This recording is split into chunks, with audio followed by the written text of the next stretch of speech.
Shalom. First and foremost, I want to give all praises, honor, and glory to Yahweh, Bahasham, Yahweh Shai, Bahasham, Rakha Kodash. Double honors to the elders and the apostles of Great Millstone, and peace and blessings to the elect. And today we're going to go into the book of Exodus, the 40th chapter. And the Lord Yahweh spake unto Moses, saying, On the first day of the first month shalt thou set up the tabernacle of the tent of the congregation. And thou shalt put therein the ark of the testimony, and cover the ark with the veil. And that's basically the Lord instructing Moses to set it all up. Now let me see if I can find a reference image here. Let's see, the tabernacle in the wilderness Bible. Cool. Let's see if we can. Oh, yep. This isn't too bad. It's not bad. It's not bad. Cool. We might use this for reference. Let me see if I can find a. There we go. All right. Cool. So they don't have the whole thing, but they got a little something. I don't know if there's a better one out here that maybe I haven't seen yet, but so far that might work. Oh, what's this? This ain't bad too. All right.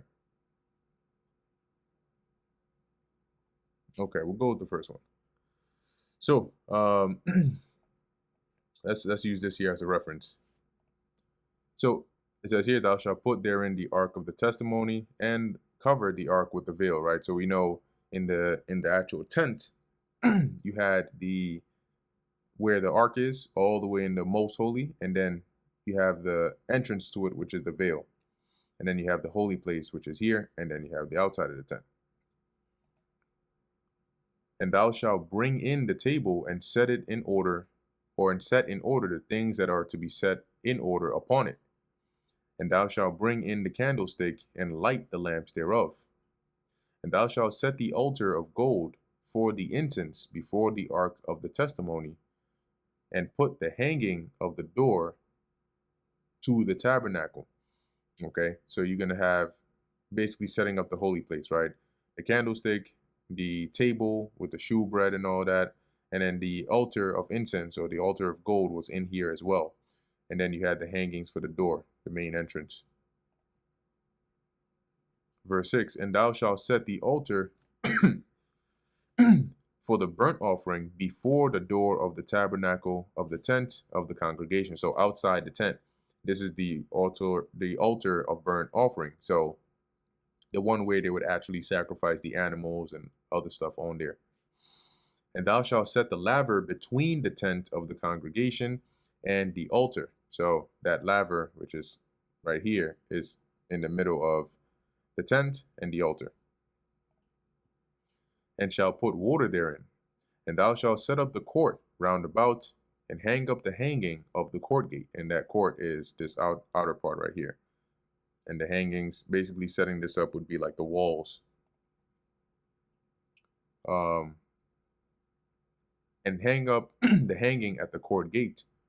And thou shalt take the anointing oil, and anoint the tabernacle, and all that is therein, and shalt hallow it, and all the vessels thereof, and it shall be holy. And thou shalt anoint the altar of the burnt offering, and all his vessels, and sanctify the altar, and it shall be an altar most holy. And thou shalt anoint the laver and his foot, and sanctify it. And thou shalt bring Aaron and his sons unto the door of the tabernacle of the congregation, and wash them with water. And thou shalt put on or upon Aaron the holy garments, and anoint him, and sanctify him, that he may minister unto me in the priest's office. And that washing would be his arms, his legs, maybe his head. And thou shalt bring his sons, and clothe them with coats, and thou shalt anoint them. When you see coats, it's not in the same sense. Like here we think of coats as the last outer layer, right? Your jacket or your coat. In the ancient world, the coat was the reverse. It was more like the tunic, or what you wear under. And thou shalt anoint them, and as thou didst anoint their father, that they may minister unto me in the priest's office. For their anointing shall surely be an everlasting priesthood throughout their generations. So you're going to anoint them as priests, and that ordinance or that order of priesthood would stay with them throughout their generations. Thus did Moses according to all that the Lord Yahweh commanded him, so did he. And it came to pass in the first month, in the second year, on the first day of the month, that the tabernacle was reared up. So we set it up. And Moses reared up the tabernacle and fastened his sockets, and set up the boards thereof, and put in the bars thereof, and reared up his pillars. And he spread abroad the tent over the tabernacle, and put the covering of the tent above upon it, as the Lord Yahweh commanded Moses.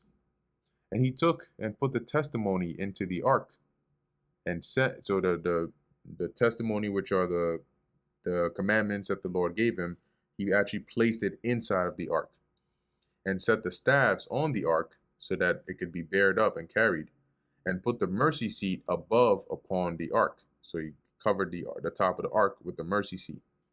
And he brought the ark into the tabernacle, and set up the veil of the covering, and covered the ark of the testimony, as the Lord Yahweh commanded Moses. And he put the table in the tent of the congregation upon the side of the tabernacle northward, without the veil. So without the veil meaning outside of the room where the veil was covering, he put the table over here. So that would be northward. And he set the bread in order upon it before the Lord Yahweh, as the Lord had commanded Moses. And he put the candlestick in the tent of the congregation over against the table, so across from the table, on the side of the tabernacle southward. And he lighted the lamps before the Lord, as the Lord commanded Moses. And he put the golden altar in the tent, and the tent of the congregation before the veil. So when you come in, right, when you walk in here, this room is before the veil, right in front of it, and that's where you put the altar of incense.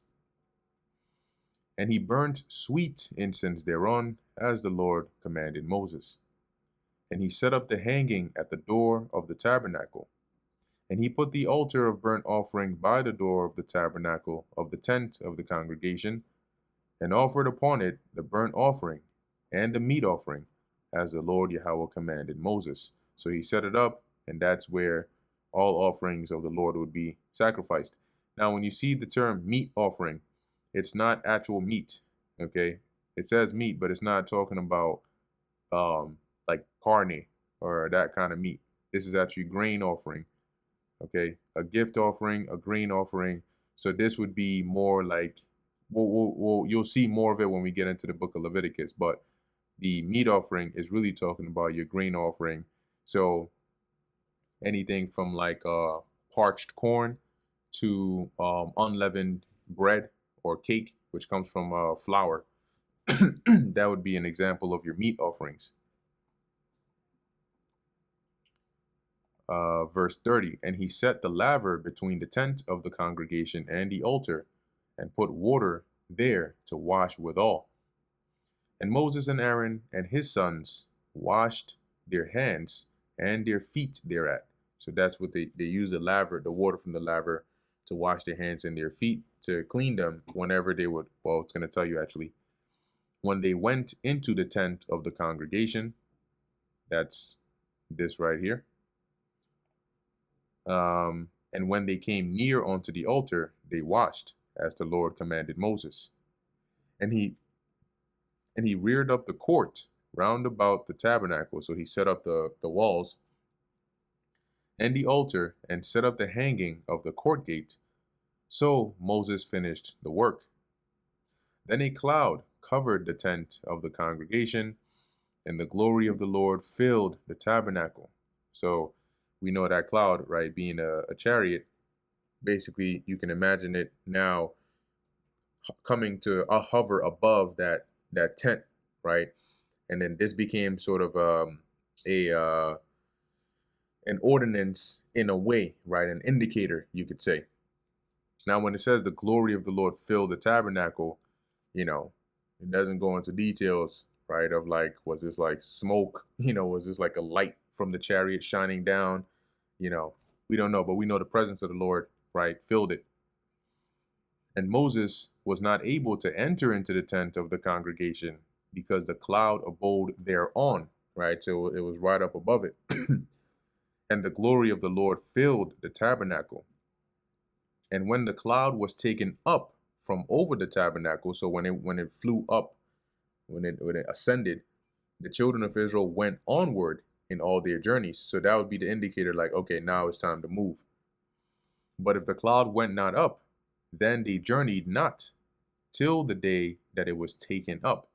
And so we know that it's not a literal cloud because clouds don't move this way. All right. So that chariot would basically sink down, right? And it would hover it would hover above and stay in that position. And whenever it would go up and then start to move, because remember, it was leading them, they would follow it, right? And they would go on to the next destination. For the cloud of the Lord was upon the tabernacle by day, and fire was on it by night, in the sight of all the house of Israel throughout all their journeys. And this fire would have likely been the lights, because in the nighttime, right, the lights of the chariot, basically lighting up in the night. Now, when you actually read this in the NLT, it's even more interesting because it says, the cloud of the Lord hovered above the tabernacle during the day, and at night fire glowed inside the cloud, so the whole family of Israel could see it. This continued throughout all their journeys. So we know that fire doesn't glow inside of clouds, like literal clouds, right? And so you know that clearly this had to be more than just an actual, cloud as we know it to be. And that brings us to the end of the book of Exodus, the 40th chapter, and also the end of the entirety of the book of Exodus. Lord willing, that was edifying to the elect. In closing, I want to give all praises, honor, and glory to Yahweh, Bahasham Yahweh Shai, Bahasham Recha Kodesh. Until next time, Shalom.